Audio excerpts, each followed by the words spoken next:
Good morning बच्चों। हम लोग संघीय कार्यपालिका चैप्टर शुरू किए हुए हैं। और संघीय कार्यपालिका में हम लोगों ने कल थोड़ी बहुत कुछ बातें देखी थी। ठीक है। और उसके जो जो बेसिक कॉन्सेप्ट हैं उसको भी हम लोगों ने कल जाना था। ठीक है।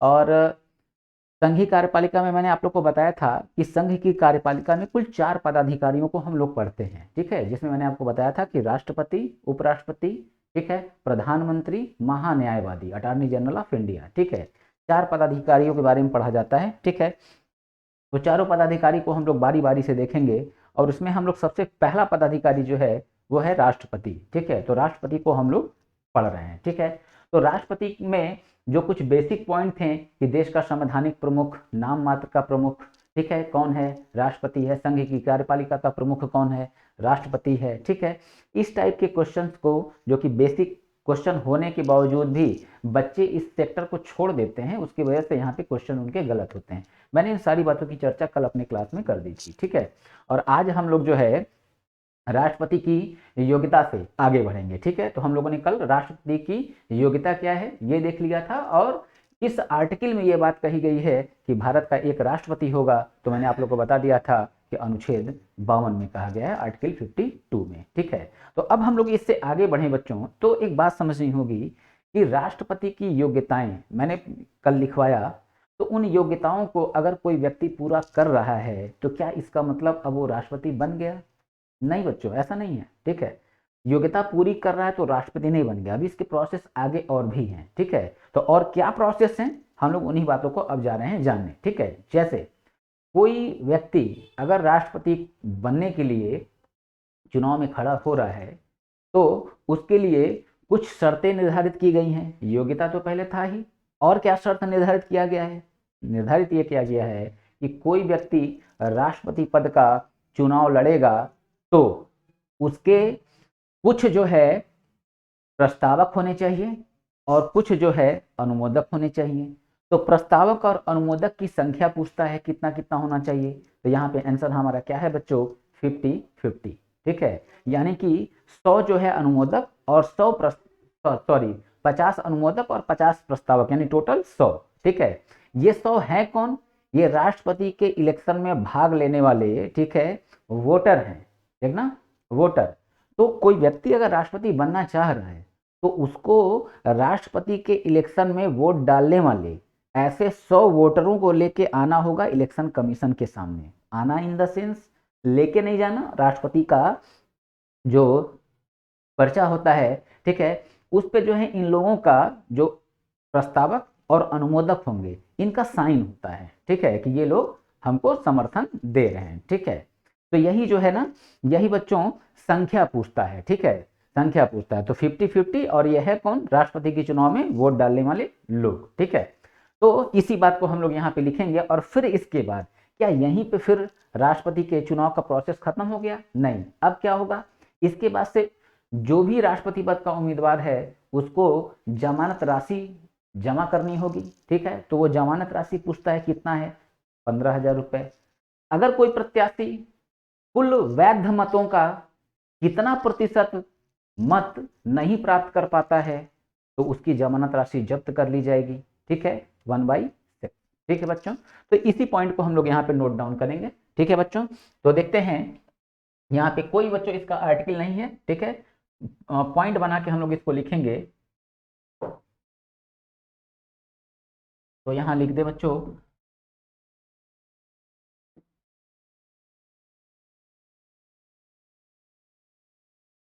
राष्ट्रपति पद के किसी भी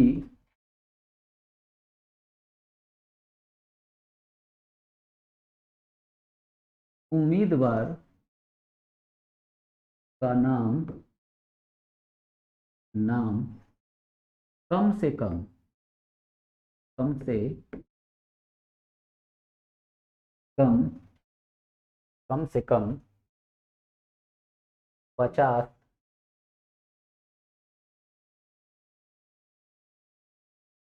मतदाताओं द्वारा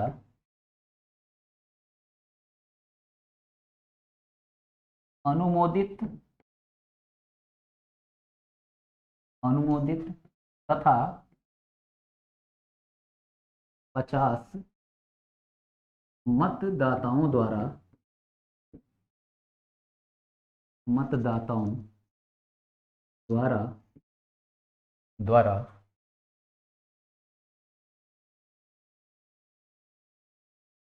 प्रस्तावित होना चाहिए। ठीक है बच्चों, तो ये बात हम लोग को ध्यान रखनी है। ठीक है, अनुमोदक की संख्या कितनी? ठीक है 50। ठीक है, और प्रस्तावक जो है, ठीक है 50 मतदाताओं द्वारा अनुमोदित तथा 50 मतदाताओं द्वारा प्रस्तावित। ठीक है, तो ये 50-50 की संख्या जो है, ठीक है, प्रस्तावक का और अनुमोदक का, ये आपको ध्यान रखना है। ठीक है, और जब मैं प्रेसिडेंट पढ़ाऊंगा, वाइस प्रेसिडेंट, तो उसमें बताऊंगा कि ये कंडीशन वहां भी है। ठीक है, उपराष्ट्रपति में भी, मगर उपराष्ट्रपति में क्या है, वहां भी पूछेगा कि उपराष्ट्रपति पद के किसी भी उम्मीदवार का नाम कितने मतदाताओं द्वारा अनुमोदित और प्रस्तावित होना चाहिए। तो वहां पे क्या है बच्चों, 2020। ठीक है, 20। ठीक है, तो वो हम लोग उपराष्ट्रपति में देखा जाएगा, मैं बस ऐसे यहाँ पे चर्चा कर दे रहा हूँ। ठीक है, अब दूसरी बात देखें, यहाँ पे राष्ट्रपति पद का, राष्ट्रपति पद के किसी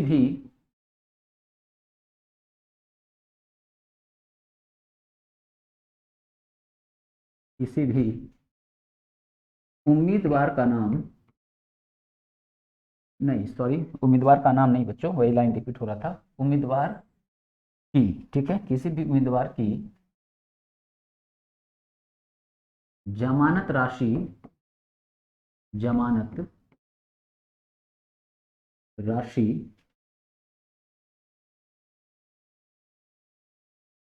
15,000 रुपए, 15,000 रुपए होगी। अगर कोई प्रत्याशी प्रत्याशी कुल कुल वैध मतों का, कुल वैध मतों का 1/6 भाग मत नहीं प्राप्त कर पाता है, नहीं प्राप्त कर पाता है, तो कर पाता है तो उसकी जमानत राशि की, जमानत राशि जब्त हो जाएगी।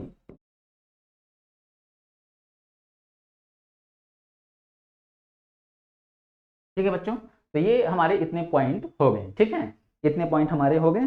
ठीक है, तो राष्ट्रपति पद का कोई भी उम्मीदवार है तो कम से कम 50 मतदाताओं द्वारा अनुमोदित और 50 मतदाताओं द्वारा प्रस्तावित होना चाहिए। और इसमें क्वेश्चन कैसे बना देगा, बस यही कि राष्ट्रपति पद के उम्मीदवार जो हैं उनके अनुमोदक और प्रस्तावक की संख्या कितनी कितनी होती है। तो ठीक है, तो ऑप्शन में आपको 20-20, 30-30, 50-50 ऐसे करके ऑप्शन आपको देगा, तो आप इजीली जो है आंसर बता लेंगे 50-50। ठीक है, और जमानत राशि कितनी होती है, 15,000 रुपए।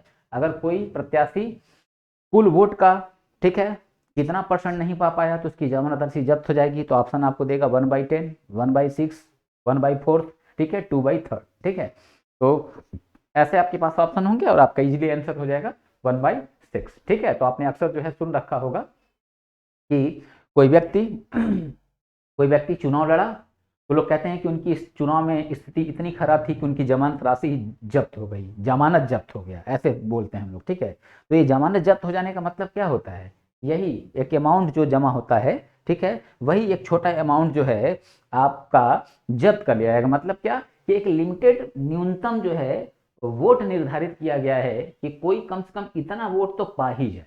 ठीक है, इतना वोट तो उसको पाना चाहिए। ठीक है, तो जो है कि जमानत राशि जब्त नहीं होगी। ठीक है, तो ये इतनी बात हो गई, आगे बढ़ते हैं बच्चों। ठीक है, अगला हमारा यहाँ पे अब हेडिंग होगा। ठीक है, हेडिंग होगा अनुच्छेद 54। ठीक है, आर्टिकल 54 क्या है इसमें, राष्ट्रपति का निर्वाचक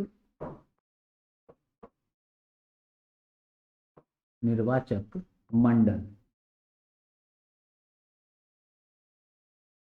राष्ट्रपति का निर्वाचक मंडल। ठीक है बच्चों, अब राष्ट्रपति का निर्वाचक मंडल इसको देखते हैं, हेडिंग को ही हम लोग पहले समझ लें। तो राष्ट्रपति का निर्वाचक मंडल का मतलब बच्चों बस इतना है कि राष्ट्रपति जब चुनाव में खड़ा होता है, ठीक है, तो उस चुनाव में वोट डालने वाले लोग कौन है, ठीक है, तो इसी बात को यहाँ पे हम लोगों को जानना है। ठीक है, और इसका आर्टिकल मैंने क्या बताया था कि फंडामेंटल ड्यूटीज खत्म होने के बाद आप आर्टिकल से लगभग जो है स्वतंत्र हो जाएंगे। स्वतंत्र होने का मतलब यह है कि उसके बाद आपको लिमिटेड आर्टिकल ध्यान रखना है। ठीक है, हर आर्टिकल को हम लोग को ध्यान में नहीं रखना है। ठीक है बच्चों, लिमिटेड आर्टिकल देखना है, तो लिमिटेड आर्टिकल जो होगा वो हम लोग देखेंगे। ठीक है, तो यहाँ पे अगर मैंने आर्टिकल दिया हुआ है तो इसका मतलब यह है कि आपको हर हाल में आर्टिकल को याद करना ही करना है। ठीक है बच्चों, तो अनुच्छेद 54 जो है राष्ट्रपति के निर्वाचक मंडल के बारे में बताता है, यानी कि राष्ट्रपति निर्वाचन में भाग कौन कौन लेता है। ठीक है, तो यहाँ देखें हम, तो आंसर क्या होता है, राष्ट्रपति के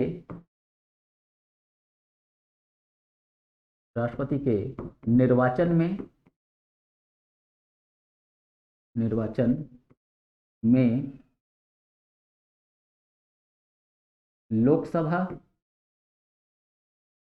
लोकसभा,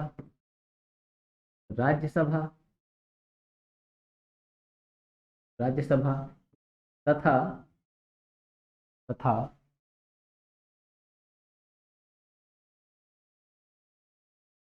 विधानसभा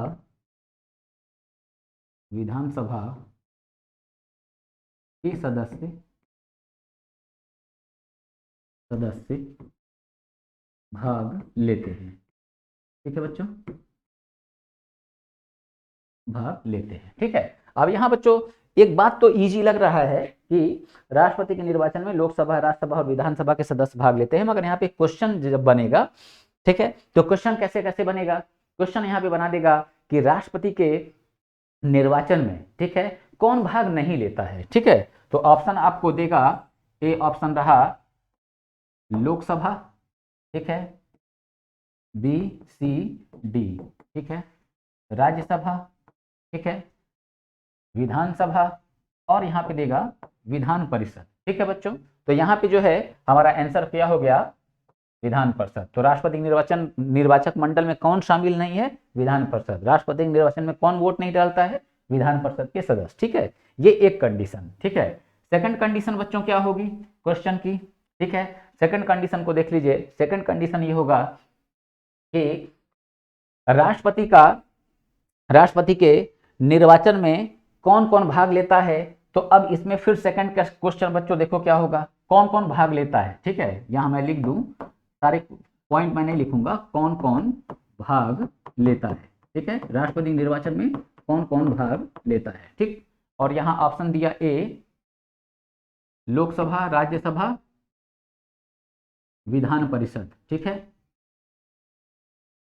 बी ऑप्शन लोकसभा, राज्यसभा, ठीक है, सी ऑप्शन आपको दिया लोकसभा, राज्यसभा, विधानसभा के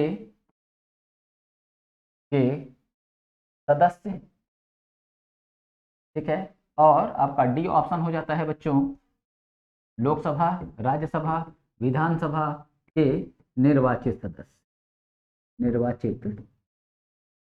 निर्वाचित सदस्य। ठीक है, तो बच्चों अब जो है यहाँ आपको लोकसभा, राज्यसभा, विधानसभा ये भी दिख रहा है और यहाँ भी दिख रहा है लोकसभा, राज्यसभा, विधानसभा, मगर यहाँ पे आपको आंसर क्या देना है, आंसर आपको देना है डी। क्यों, क्योंकि यहाँ पे आप देखिए मैंने लिखा क्या है, राष्ट्रपति के निर्वाचन में लोकसभा, राज्यसभा तथा विधानसभा के, सॉरी यहाँ पे जोड़ दूं मैं, निर्वाचित सदस्य। ठीक है, निर्वाचित सदस्य भाग लेते हैं। तो अनिवार्य रूप से इस शब्द को हम लोगों को बच्चों ध्यान में रखना होगा। ठीक है, इस शब्द को, निर्वाचित को, क्यों, क्योंकि निर्वाचित शब्द अगर हम नहीं नोट करेंगे ना तो इसका मतलब ये हो गया कि लोकसभा में 2 एंग्लो इंडियन,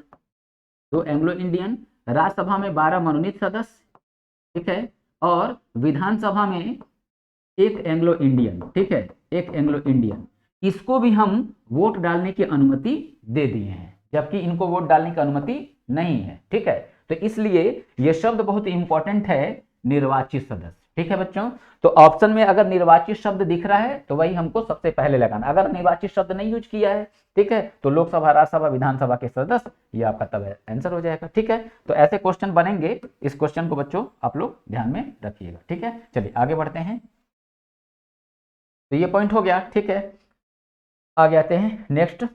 अब राष्ट्रपति का कार्यकाल बच्चों देख लेते हैं। ठीक है, राष्ट्रपति का कार्यकाल क्या है। ठीक है, चलिए, तो नेक्स्ट हम लोग का हेडिंग होगा अनुच्छेद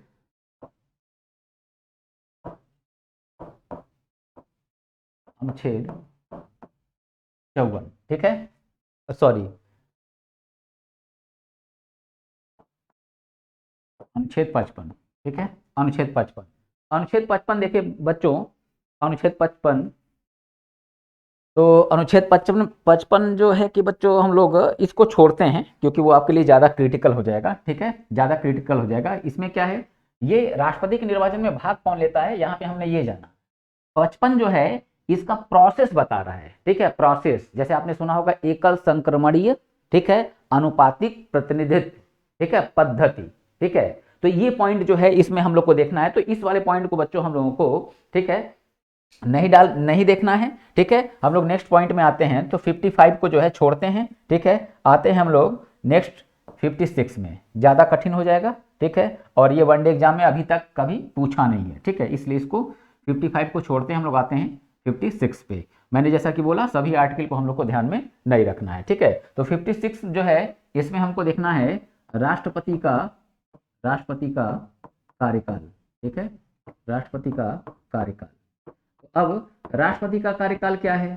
ठीक है, तो अब बच्चों यहाँ पे ध्यान देना। तो ऑप्शन अभी दे दूं तो लगभग सब लोग आंसर बताओगे, सर क्या है राष्ट्रपति का कार्यकाल। ऑप्शन दिया 6 वर्ष, ऑप्शन दिया 5 वर्ष, ठीक है, और फिर ऑप्शन दिया आपको 4 वर्ष, ठीक है, डी ऑप्शन दिया कोई नहीं। ठीक, तो आप आंसर इजीली बता लोगे 5 वर्ष। मगर क्वेश्चन अगर थोड़ा सा और घुमाया तो यहाँ पे बच्चों देखो क्या है, ऑप्शन देगा आपको 5 वर्ष, दूसरा ऑप्शन देगा पद ग्रहण की तिथि यानी तारीख से, पद ग्रहण की तिथि से 5 वर्ष। ठीक है, नेक्स्ट आपको सी ऑप्शन दिया प्रथम बैठक की तिथि से, प्रथम बैठक की तिथि से 5 वर्ष। ठीक है, और एक ऑप्शन दिया सीधा सीधा 6 वर्ष। फंसेगा आंसर बच्चों दो जगह। ठीक है, कहाँ, सी ऑप्शन और बी ऑप्शन में। ठीक है, तो ध्यान रखना हमारा यहाँ पे करेक्ट आंसर क्या होगा, पद ग्रहण की तिथि से 5 वर्ष। पद ग्रहण मतलब क्या है बच्चों, शपथ ग्रहण। ठीक है, शपथ ग्रहण की तारीख से 5 वर्ष। तो पद ग्रहण की जो तिथि है वहां से 5 वर्ष इसका आंसर होगा। ठीक है, तो क्वेश्चन जो है इस टाइप से भी बन सकता है, और संख्या वाइज अगर बनाया 5 वर्ष, 4 वर्ष, 6 वर्ष, 3 वर्ष, तो आपका आंसर फिर ठीक है 5 वर्ष। ठीक है, तो इतना इजी नहीं देगा। अब जो है क्वेश्चन के पैटर्न जो बदल रहे हैं तो इस तरह से क्वेश्चन आपसे पूछे जाएंगे। तो पद ग्रहण की तारीख से 5 वर्ष। हो सकता है किसी बच्चों को ये बात ना समझ में आ रही हो कि सर पद ग्रहण की तारीख, शपथ ग्रहण की तारीख, इस बात का मतलब क्या है। जैसे बच्चों देखो, मान लो इलेक्शन हुआ मई में, ठीक है, तो मई में इलेक्शन हुआ, रिजल्ट आ गया कब, 20 मई को, और 20 मई को रिजल्ट आया, पता चला कि फला व्यक्ति जो है चुनाव राष्ट्रपति का जीत गए हैं। ठीक है, जैसे रामनाथ कोविंद। ठीक, तो मान लो पता चला कि रामनाथ कोविंद जो है इलेक्शन जीत गए हैं, रिजल्ट कब आया है, 20 मई को। ठीक है, मगर उन्होंने शपथ ग्रहण कब किया, ठीक है, 10 जुलाई को। तो अब अगर वो 10 जुलाई को शपथ ग्रहण कर रहे हैं, ठीक है बच्चों, तो ध्यान रखना है क्या कि उनका टेन्योर जो है, उनका कार्यकाल जो है वो कहाँ से शुरू होगा, वो बच्चों शुरू होगा 10 जुलाई से। उसी को कहते हैं शपथ ग्रहण या पद ग्रहण। ठीक है बच्चों, तो इसी बात को हम लोग अब नोट कर लेते हैं। ठीक है बच्चों, चलो,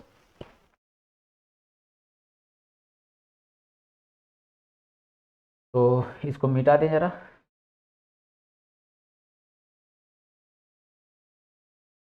ठीक है, चलिए, तो यहां लिख देते हैं राष्ट्रपति का कार्यकाल।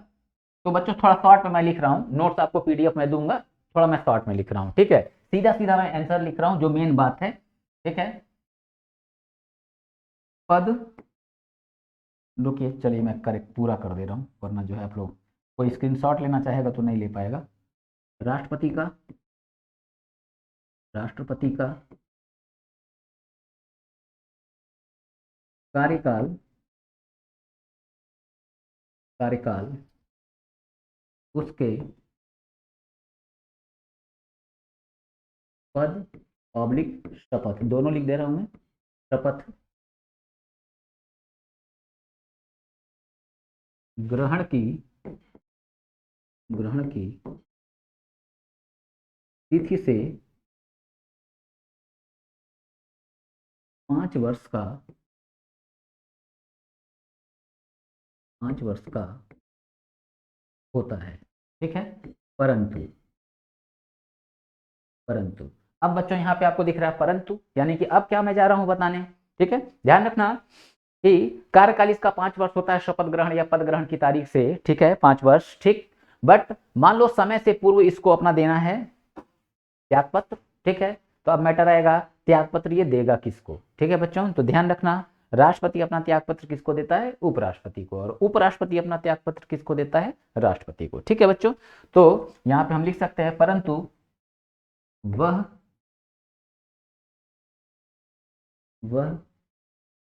कभी भी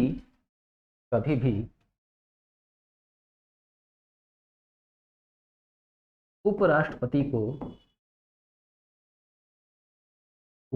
को अपना त्यागपत्र देकर समय से पूर्व अपना पद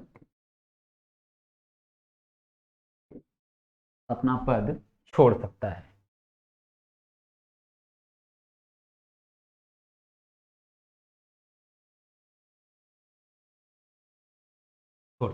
ठीक है बच्चों, तो ये इतनी बात हम लोग को देखनी थी, मुझे लग रहा है सारी बात आपकी क्लियर होगी। ठीक है, तो अब जो है नेक्स्ट हम लोग देखेंगे राष्ट्रपति का शपथ। ठीक है, राष्ट्रपति का शपथ, और वो किस आर्टिकल में होगा, अनुच्छेद 60। ठीक है, तो मैंने जैसे कि बोला ना कि हर आर्टिकल को हम लोग को नहीं देखना है। ठीक है, आगे चलते हैं, तो यहां लिख देते हैं राष्ट्रपति का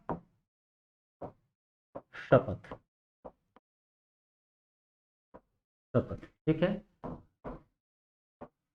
अनुच्छेद 60। ठीक है, आर्टिकल 60। तो बहुत सिंपल सी बात है बच्चों कि राष्ट्रपति को उसके पद का शपथ कौन दिलाता है। ठीक है, तो यहाँ कुछ बातों को मैं आपको बता दूं। अगर यहाँ पे मैं आपको अगर क्वेश्चन यहाँ पूछ लिया राष्ट्रपति को, ठीक है, निम्नलिखित में शपथ कौन दिलाएगा। ठीक है, और ये मैंने आपको दिया ऑप्शन। ठीक है, तो जरा देखें यहाँ पे आपके दिमाग में, देखिए क्या आ सकता है। ठीक है, क्या आ सकता है, अब देखिए राष्ट्रपति को शपथ कौन दिलाता है, सुप्रीम कोर्ट का चीफ जस्टिस। ठीक है, यहां लिखा सर्वोच्च न्यायालय का मुख्य न्यायाधीश। ठीक है, फिर यहां मैंने लिखा बच्चों उच्चतम न्यायालय का मुख्य न्यायाधीश, और यहां पे दिया डी सभी। ठीक है, सभी। तो आपको ध्यान रखना है यहाँ आंसर बच्चों क्या होगा, यहाँ आंसर हमारा होगा सभी। मतलब क्या कि जो सर्वोच्च न्यायालय का मुख्य न्यायाधीश होता है उसको हम 3 अन्य नाम से भी संबोधित कर सकते हैं। ठीक है, चीफ जस्टिस ऑफ, ठीक है, इंडिया, भारत का मुख्य न्यायाधीश। ठीक है, chief justice of supreme court, यानी कि सर्वोच्च न्यायालय का मुख्य न्यायाधीश। ठीक है, तो या उच्चतम न्यायालय का मुख्य न्यायाधीश। ठीक है, तो यहाँ पे बच्चों देखो हम लोग इसको पहला उच्चतम न्यायालय का मुख्य न्यायाधीश, दूसरा हम इसको लिख सकते हैं सर्वोच्च न्यायालय का, ठीक है, मुख्य न्यायाधीश। ठीक है, मुख्य न्यायाधीश, और थर्ड कंडीशन जो है इसको हम कह सकते हैं भारत का मुख्य न्यायाधीश, भारत का मुख्य न्यायाधीश। ठीक है, और फोर्थ कंडीशन जो है, देखो कभी कभी बच्चों इंग्लिश वर्ड को ही क्या करता है वो हिंदी में लिख देता है, तो ऐसे भी लिख सकता है ये, जैसे कि मैंने आप लोगों को बताया हुआ था 5 रीड्स में। ठीक ना, तो ऐसे भी लिख सकता है सुप्रीम कोर्ट का मुख्य न्यायाधीश। ठीक है, तो ये चारों का मतलब यहाँ पे क्या है बच्चों, एक ही है। ठीक है, तो ये बात ध्यान रखना। ठीक, तो बहुत सिंपल सा बात हो गया अब कि राष्ट्रपति को उसके पद का शपथ कौन दिलाता है, तो राष्ट्रपति को उसके पद का शपथ कौन दिलाएगा? ठीक है, सर्वोच्च न्यायालय का मुख्य न्यायाधीश, उच्चतम न्यायालय का मुख्य न्यायाधीश या भारत का मुख्य न्यायाधीश, कुछ भी बोल लो। ठीक है, तो यहाँ मैं एक शब्द यूज कर ले रहा हूँ, सर्वोच्च न्यायालय। ठीक है, तो यहाँ लिख देते हैं राष्ट्रपति राष्ट्रपति सर्वोच्च न्यायालय के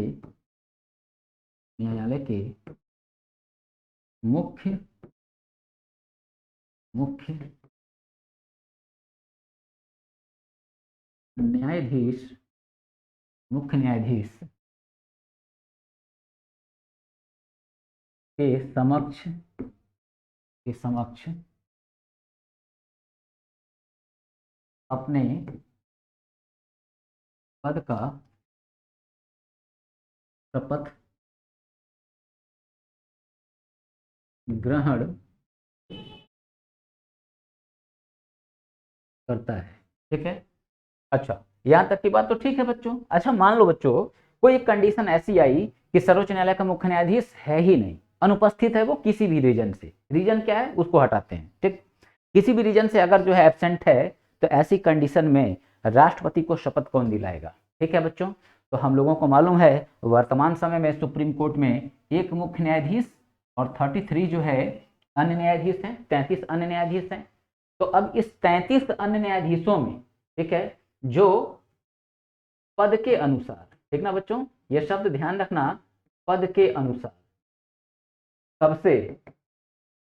सबसे वरिष्ठ हो। ठीक ना, सबसे वरिष्ठ यानी पद के अनुसार जो सबसे सीनियर है, ठीक है, वही राष्ट्रपति को क्या करेगा? शपथ दिलाएगा। हो सकता हो कुछ बच्चों को एक बेसिक बात ये ना समझ आ रही हो कि सर पद के अनुसार वरिष्ठ, आप ये भी कह सकते हैं सर जो है कि जो सबसे वरिष्ठ होगा वही राष्ट्रपति को शपथ दिलाएगा। मगर यहाँ एक मिस्टेक हो जाएगा बच्चों। क्या मिस्टेक हो जाएगा? देखना, पद के अनुसार, और देखो वरिष्ठता जो है उम्र के अनुसार भी होती है। जैसे हम कहें कि कोई न्यायाधीश जो है, अन्य न्यायाधीश कोई बना है, और वो बना कब? ये बना है वर्ष 2010 में। ठीक है, वर्ष 2010 में, और इसकी उम्र कितनी है बच्चों? इसकी उम्र है 55 साल। ठीक है, और एक व्यक्ति जो है ये बना है 2016 में। ठीक है, और इसकी उम्र जो है ये कितनी है? 62 साल। ठीक है, 62 ईयर। तो बच्चों यहाँ शब्द जो यूज हुआ पद के अनुसार, और यहाँ मैंने लिखा उम्र के अनुसार। तो देखो उम्र के अनुसार ये सीनियर दिख रहा है, ठीक ना, क्यों? क्योंकि ये एज इसकी कितनी है? 62। ठीक है, मगर पद के अनुसार कौन सीनियर दिख रहा है? ये 55 वाला। तो इसमें अब शपथ कौन दिलाएगा? ये वाला दिलाएगा। क्यों? क्योंकि पद के अनुसार सबसे बड़ा होना चाहिए। ठीक है, तो चूंकि 2010 में ये नियुक्त हुआ है तो पद के अनुसार कौन बड़ा हुआ? ये। ठीक है, तो यही बात हम लोग को नोट करना है इसमें। तो इसको ऐड करते हैं बच्चों। अब यहाँ बच्चों देखो मैं केवल लिखवा के आपको छोड़ नहीं रहा हूँ। ठीक है, क्वेश्चन किस टाइप से बनेंगे मैं उस बात की भी यहाँ पे पूरी चर्चा कर दे रहा हूँ। ठीक है, तो समक्ष अपने पद का शपथ ग्रहण करता है, परंतु जब कभी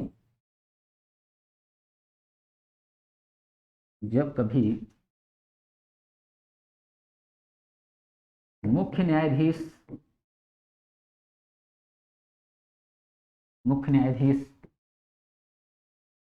किसी कारण से अनुपस्थित होगा,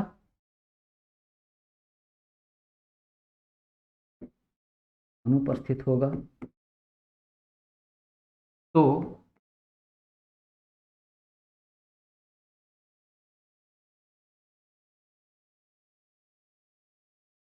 सर्वोच्च न्यायालय का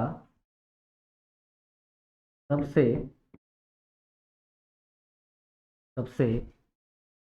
वरिष्ठतम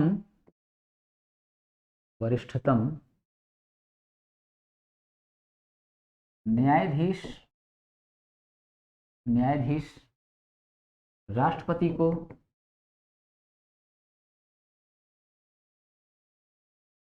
को शपथ दिलाएगा। ठीक है बच्चों, तो ये इतनी बात आपको ध्यान रखनी है। ठीक है, तो राष्ट्रपति के शपथ का प्रावधान किसमें है? अनुच्छेद 60 में। ठीक है, और राष्ट्रपति को शपथ कौन दिलाता है? सर्वोच्च न्यायालय का मुख्य न्यायाधीश। ठीक है, और मुख्य न्यायाधीश अनुपस्थित है तो सबसे वरिष्ठ कौन? अन्य न्यायाधीशों में से। ठीक है बच्चों, तो ये इतनी बात हमारी क्लियर। ठीक है, अब हम लोग इससे आगे बढ़ते हैं। ठीक है, और देखते हैं अगला इसमें हम लोगों को क्या पॉइंट देखना है। ठीक है, तो अगले पॉइंट में आते हैं बच्चों।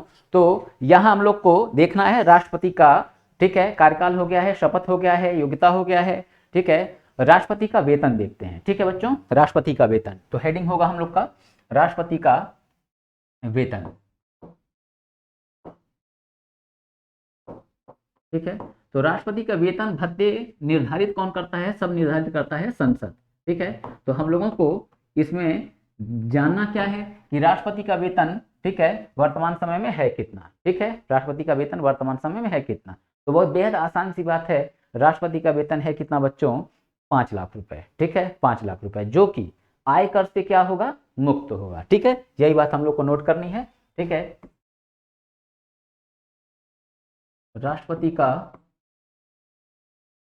वेतन वेतन वर्तमान समय में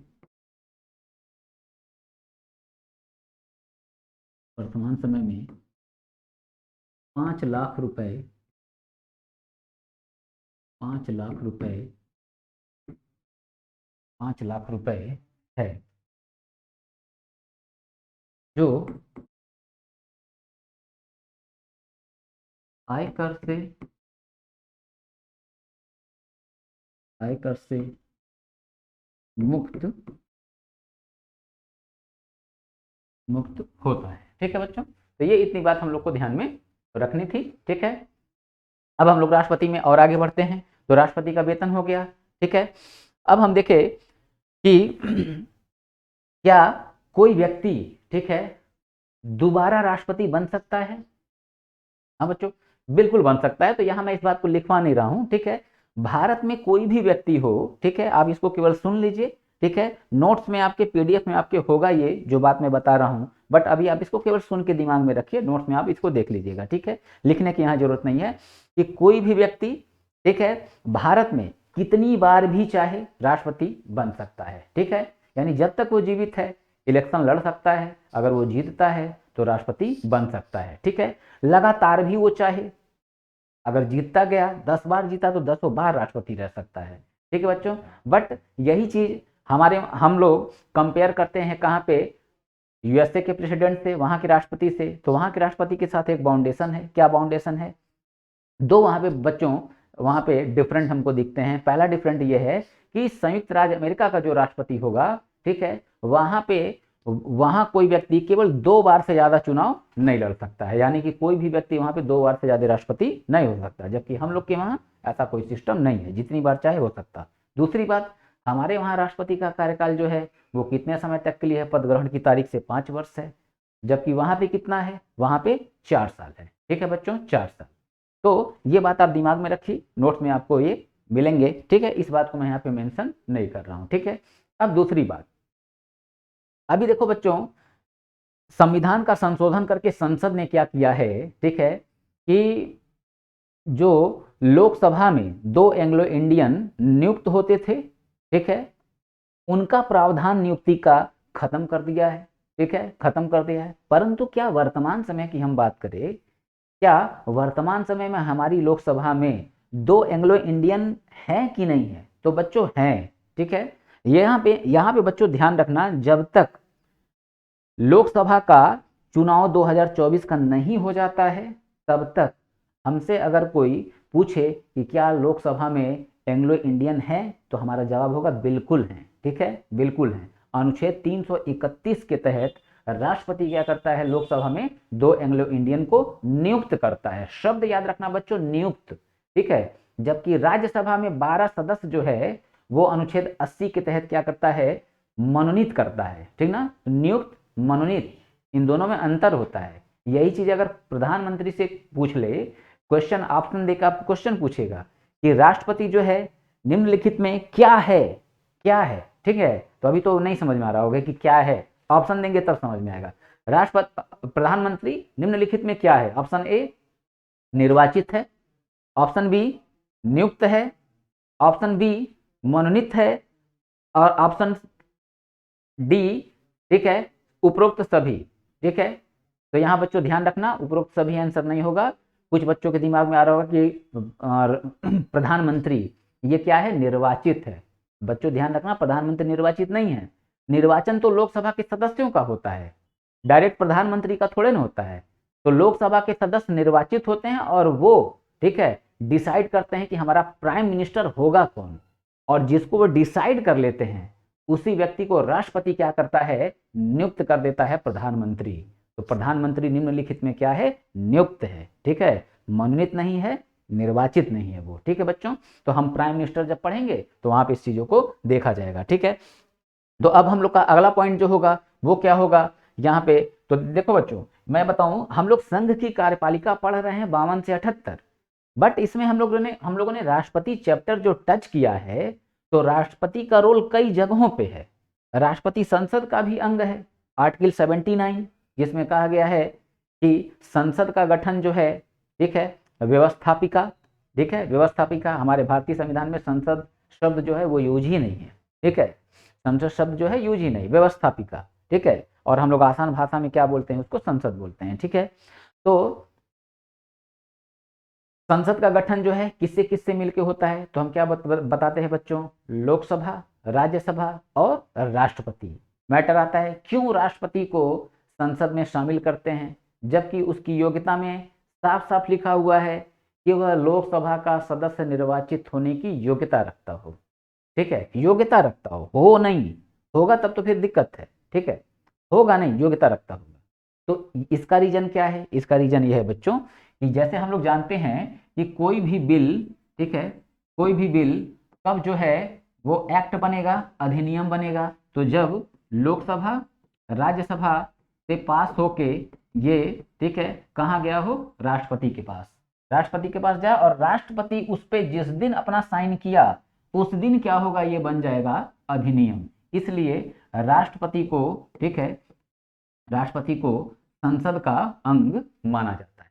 तो अब देखो संसद में भी इसकी भूमिका है, ठीक है, इसलिए हम 52 से 78 संघ की कार्यपालिका तो देख रहे हैं, ठीक है, परंतु हम पढ़ रहे हैं राष्ट्रपति, तो राष्ट्रपति का रोल आगे भी है। तो राष्ट्रपति वाले चैप्टर में ही हम इसके और जो भूमिकाएं हैं उसको हम लोग यहाँ पे यहीं पे बच्चों खत्म कर लेते हैं, ताकि जाके फिर संसद में अलग से जो है आपको राष्ट्रपति जो है ना देखना पड़े। आपको जब कभी राष्ट्रपति के बारे में जानना हो तो आप ये चैप्टर ओपन करें और आपको जो है राष्ट्रपति से संबंधित सारे क्वेश्चन जो है आपको यहीं पे मिल जाएं, ठीक है। तो अब हम लोग, मैंने ये बात बताई क्यों, बताने का रीजन ये है बच्चों कि अब हम दूसरे आर्टिकल में आ रहे हैं जो कि संघ की कार्यपालिका से बाहर है, ठीक है। और वो आर्टिकल क्या है बच्चों, अनुच्छेद अनुच्छेद 331, ठीक है, 331। अब 331 क्या है, तो अभी बताया कि 331 में ही यह प्रावधान है कि राष्ट्रपति लोकसभा में 2 एंग्लो इंडियन की नियुक्ति कर सकता है, ठीक है।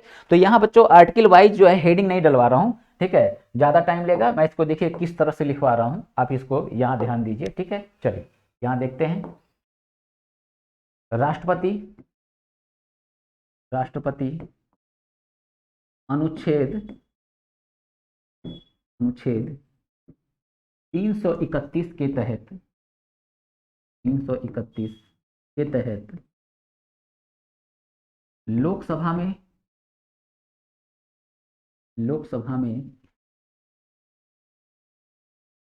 दो दो एंग्लो एंग्लो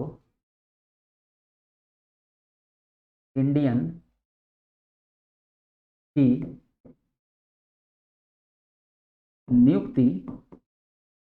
नियुक्ति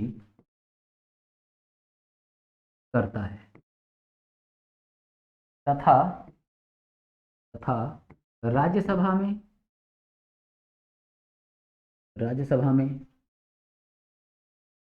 अनुच्छेद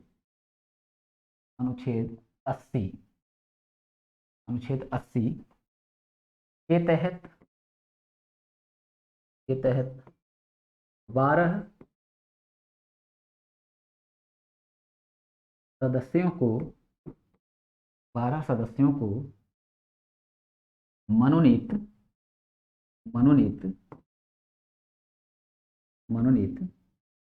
करता है। अब बच्चों देखो, ये आर्टिकल सहित इतनी बात हो गई। अब आपको इसमें ध्यान क्या क्या देना है, ठीक है। तो ध्यान देने योग्य बातों को बच्चों यहाँ बताता हूँ, ठीक है। अभी आप देखिएगा, ठीक है। तो ध्यान देने योग्य क्या क्या बात है, देखिए 12 सदस्य जो मनोनीत हैं ये है कौन, कौन 12 सदस्य होंगे, ठीक है। तो यहाँ पे हम लिख दें कि ये 12 सदस्य, ये 12 सदस्य, ये 12 सदस्य कला, साहित्य, विज्ञान,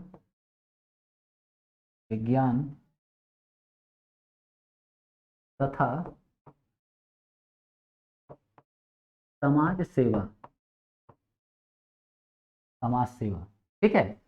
समाज सेवा पूरा लाइन बच्चों यहाँ मैं कंप्लीट नहीं कर रहा हूं। तो 12 सदस्य जो होंगे ये कौन होंगे, कला, साहित्य, विज्ञान तथा सामाजिक सेवा के क्षेत्र के विशेष ज्ञान या अनुभव रखने वाले लोग, ठीक है बच्चों।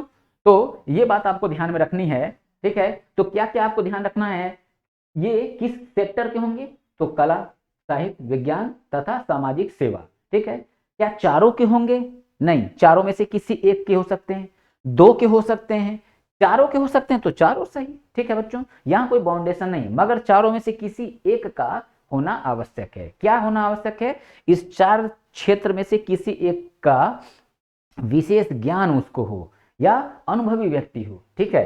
तो क्या होगा, राष्ट्रपति उसको, ठीक है, राज्यसभा का सदस्य बना देगा, ठीक है। और दूसरा यहाँ आपको क्या ध्यान रखना है बच्चों, अनुच्छेद 31, ठीक है, के तहत 2 एंग्लो इंडियन कहाँ नियुक्त होते हैं बच्चों, 2 एंग्लो इंडियन, ठीक है, लोकसभा में। एक मूलभूत प्रश्न जो है बच्चों, वो अक्सर मैं देखता हूं कि यूट्यूब के चैनल पे ऑफलाइन क्लासेज में टीचर थोड़ा सा कंफ्यूजन की स्थिति में रहते हैं, ठीक है। बहुत से बच्चों की पॉलिटी अच्छी होने के बावजूद भी एक गलत इंफॉर्मेशन उनके पास रहती है, एंग्लो इंडियन है क्या, ठीक है, एंग्लो इंडियन है क्या। गलतियां कहां से है बच्चों, मैं आपको बताता हूं, ठीक है। एंग्लो इंडियन है क्या, अगर पूछो, जवाब क्या होता है कि जिसके माता या पिता, ठीक है, विदेशी हो और उनसे जो संतान जो है भारत में हो, वो क्या है, एंग्लो इंडियन, जो कि पूर्णतः गलत है। अगर इसको थोड़ा सा और सुधारा जाता है, ठीक है, थोड़ा सा और सुधारा जाता है, तो लोग ये कहते हैं जिसके माता या पिता यूरोपियन हो और उनसे जो संतान हो वो होगा कौन, एंग्लो इंडियन। अच्छा, माता या पिता, ठीक है, यूरोपियन हो, ठीक। अब सुनना जरा, अगर माता या पिता यूरोपियन हैं, ठीक है, और उनकी संतान भारत में है, मतलब ये कि माता मान लो यूरोपियन है और पिता जो है इंडियन है, ठीक है। अब इन दोनों का शादी हुआ और इनसे जो संतान हुआ वो क्या हो गया, एंग्लो इंडियन। तो अक्सर ये बोला जाता है, ठीक ठाक टीचर इस बात को बताते हैं, आप यूट्यूब ओपन करना, ठीक है, आप देख लेना, ठीक है। अगर ऐसा है तो एक बात बच्चों बताओ कि राहुल गांधी, उनकी माता इटली, यूरोपियन कंट्री, ठीक है, उनकी माता इटली की हैं, सोनिया गांधी, ठीक है, और राहुल गांधी के पिता राजीव गांधी वो इंडिया के हैं, तो माता हो गई यूरोपियन की और पिता इंडिया का। अब इनसे संतान राहुल गांधी एंग्लो इंडियन है क्या, नहीं ना, तो फिर हो गई ना परिभाषा गलत, ठीक है, एंग्लो इंडियन की। तो सर परिभाषा होगी क्या सही, एंग्लो इंडियन की, नो डाउट बच्चों, ठीक है, कि जिसके पिता या पितामह यानी दादा, ठीक ना, यूरोपियन हूं, ठीक है, और माता जो है वो अगर इंडियन है तो इनसे जो संतान होगी वो क्या होगा, एंग्लो इंडियन। सटीक एग्जांपल दें तो जैसे निक जोन्स, प्रियंका चोपड़ा, निक जोन्स कहाँ का है, लंदन का, इंग्लैंड का। इंग्लैंड किस कॉन्टिनेंट में है, यूरोपियन कॉन्टिनेंट, ठीक ना, तो यूरोपीय हो गया। तो अब निक जोन्स यूरोप कॉन्टिनेंट का, लंदन का, और उसकी पत्नी प्रियंका चोपड़ा इंडिया की। अब इन दोनों से जो संतान होगा वो संतान क्या होगा बच्चों, वो संतान कहलाएगा एंग्लो इंडियन, ठीक है बच्चों। तो ये परिभाषा आपको ध्यान में रखनी है कि पिता या पितामह जो है वो क्या हो, ठीक है, वो यूरोपियन हो और यहाँ इंडिया के किसी महिला से विवाह किया हो, ठीक है, और उसे जो संतान हो तो उसे ही हम क्या बोलेंगे बच्चों, एंग्लो इंडियन। ठीक है, ये बात आप ध्यान में रखना। ठीक है, तो ये इतनी बात हम लोगों ने यहाँ समझा। ठीक है, और अब जो है आगे बढ़ते हैं, और आगे बढ़ने के बाद यहाँ पे कुछ और बातों को देखते हैं। ठीक है, कुछ और बातों को, जैसे बच्चों देखें कि सत्र की बात करें, संसद का सत्र की बात करते हैं बच्चों, तो यहाँ लिखते हैं संसद का सत्र। ठीक है, अब सत्र से कोई आर्टिकल वगैरह यहाँ पे नहीं है। ठीक है, अब सत्र से जो है क्या बच्चों ध्यान देना है। अब देखो क्वेश्चन कि राष्ट्रपति वर्ष में कम से कम कितनी बार संसद का सत्र बुला सकता है। ठीक है, तो कम से कम 2 बार। ठीक है, और अधिक से अधिक कितनी बार बुला सकता है, तो अधिक से अधिक बुलाने की कहीं कोई जो है बच्चों, कहीं कोई बच्चों समय सीमा जो है निर्धारित नहीं है। ठीक है बच्चों, कहीं कोई समय सीमा निर्धारित नहीं है, आपको ये बात बच्चों ध्यान में रखना है। ठीक है, ये ध्यान रखना है। ठीक है, तो यही बात हम जा रहे हैं यहाँ पे लिखने कि संसद का सत्र जो है कौन बुलाएगा, राष्ट्रपति। ठीक है, वर्ष में कितनी बार बुलाएगा, तो कम से कम 2 बार, ज्यादा से ज्यादा कितना बुलाएगा। ठीक है, कोई समय सीमा नहीं है। ठीक, सेकंड पॉइंट, एक सत्र की अंतिम बैठक आगामी सत्र की प्रथम बैठक के बीच कितने महीने से अधिक का अंतर नहीं होना चाहिए, तो बच्चों आंसर क्या है, 6 माह। ठीक है, तो इन्हीं सारी बातों को यहाँ पे नोट करते हैं। तो लिखते हैं बच्चों कि राष्ट्रपति राष्ट्रपति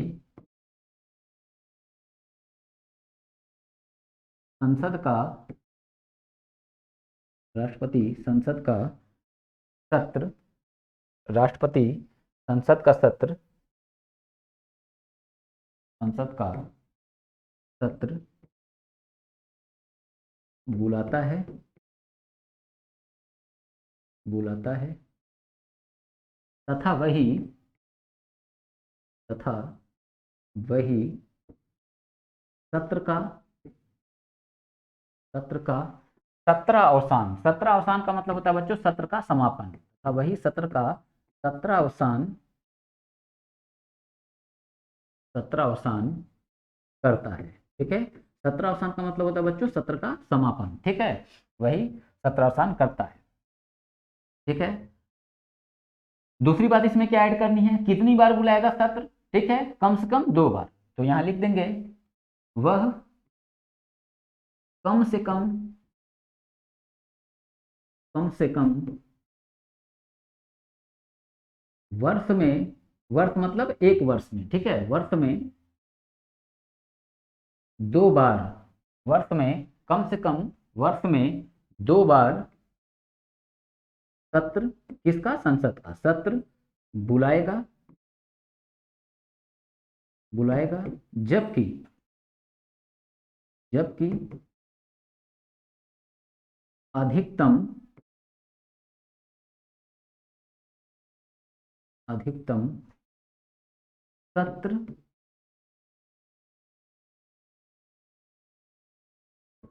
बुलाए जाने की बुलाए जाने की कोई भी समय सीमा कोई भी समय सीमा निश्चित नहीं है। ठीक है बच्चों, कोई भी समय सीमा निश्चित नहीं है। ठीक है बच्चों, तो अधिक से अधिक का कोई टाइम लिमिट बच्चों नहीं है। ठीक है, ये बात आपको ध्यान में रखना है। ठीक है, ये एक पॉइंट। दूसरे पॉइंट को अगर हम देखें, तो दूसरा पॉइंट बच्चों हम लोग को यहाँ पे क्या देखना है कि राष्ट्रपति सत्र एक बार अगर बुला रहा है, तो एक सत्र की अंतिम बैठक तथा आने वाला यानी आगामी सत्र की प्रथम बैठक के बीच कितने महीने से अधिक अंतर नहीं होना चाहिए। सिंपल बात है बच्चों, 6 माह। ठीक है, तो इस बात को भी यहाँ लिख देते हैं कि एक वर्ष की अंतिम बैठक तथा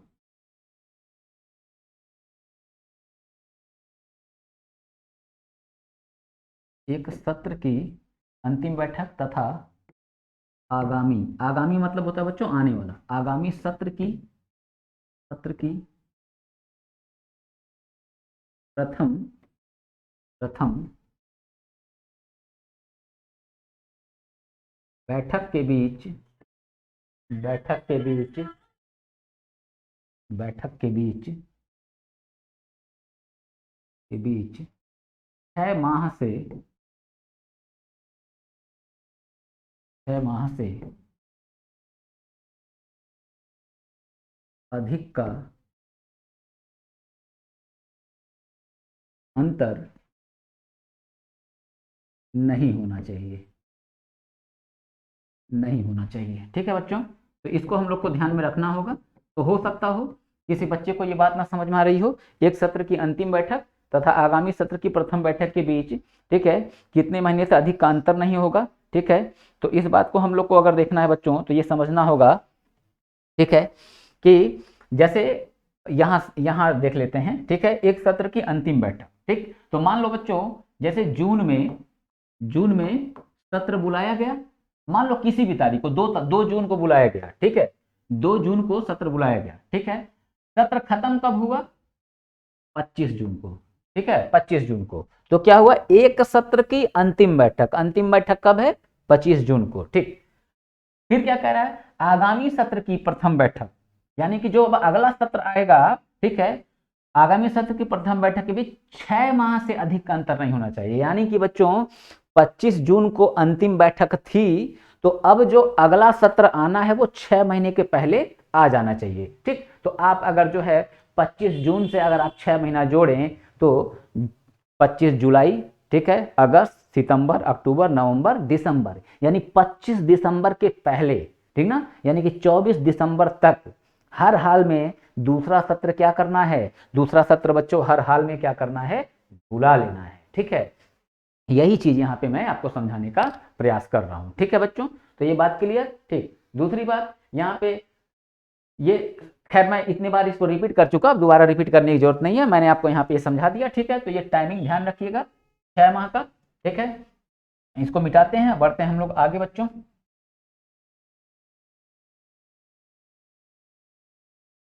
ठीक है, तो ये इतनी बात हो गई। अब बच्चों हम लोग एक वेरी वेरी इंपॉर्टेंट, ठीक है, आर्टिकल, ठीक है, देख लेते हैं। वो क्या है? वो है बच्चों राष्ट्रपति पे महाभियोग की प्रक्रिया। ठीक है बच्चों, राष्ट्रपति पे महाभियोग की प्रक्रिया, और यहां लिखेंगे बच्चों अनुच्छेद 61।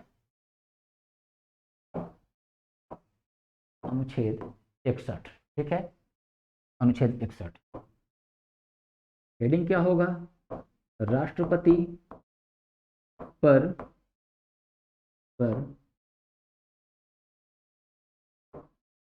महाभियोग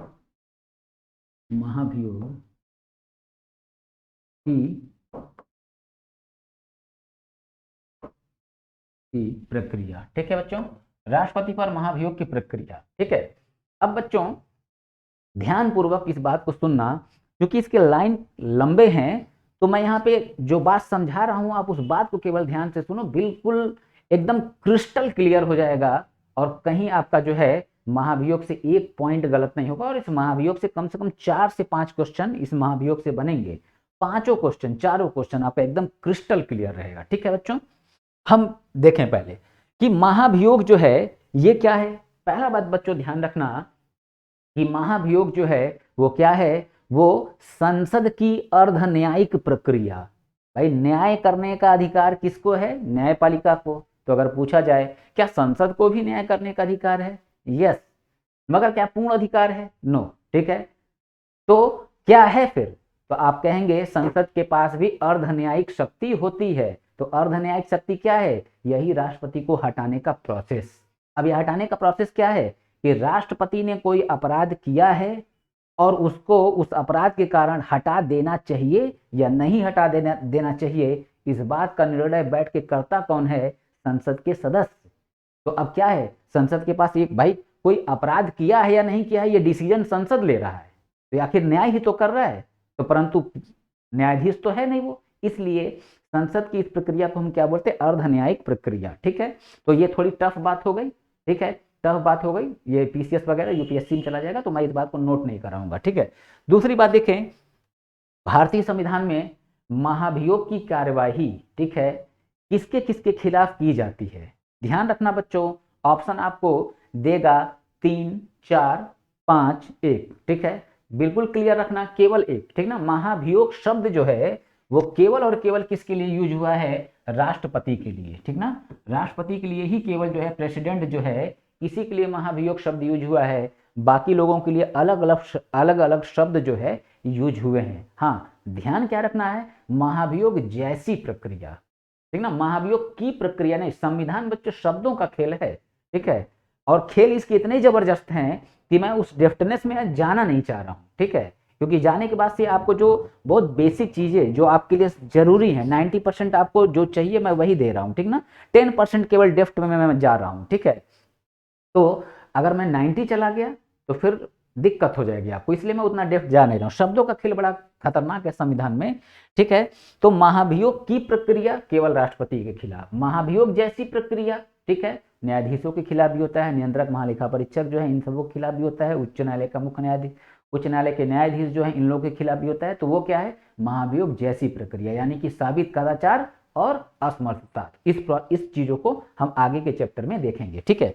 तो हम देखें पहले कि महाभियोग, तो महाभियोग लगा के राष्ट्रपति को हटाया जाता है। भाई ऐसा क्यों, तो अब यहाँ पे पूछेगा कि राष्ट्रपति को हटाने का, ठीक है, आधार क्या है, ठीक है। तो अब इसको हटाने का यानी महाभियोग लगाने का, महाभियोग का आधार क्या है, तो आधार है बच्चों संविधान का उल्लंघन। आधार क्या है बच्चों, संविधान का उल्लंघन। तो पूछ सकते हो बच्चों कि सर संविधान का उल्लंघन का मतलब क्या है।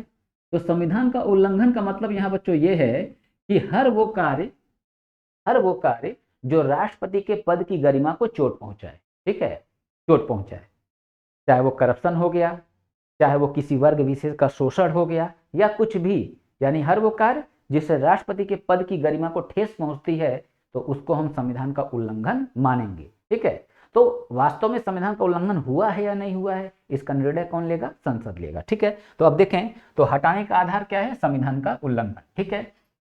अब हटाने का जो प्रोसेस है बच्चों उसको समझना, देखो है क्या कि यहाँ पे हम देखेंगे क्या, अनुमति, ठीक है, अनुमति। तो अनुमति क्या कैसी, तो देखो अनुमति कैसी बच्चों, कि अगर हटाना है, ठीक है, हटाना है राष्ट्रपति को, तो यहाँ ध्यान रखना बच्चों, संसद के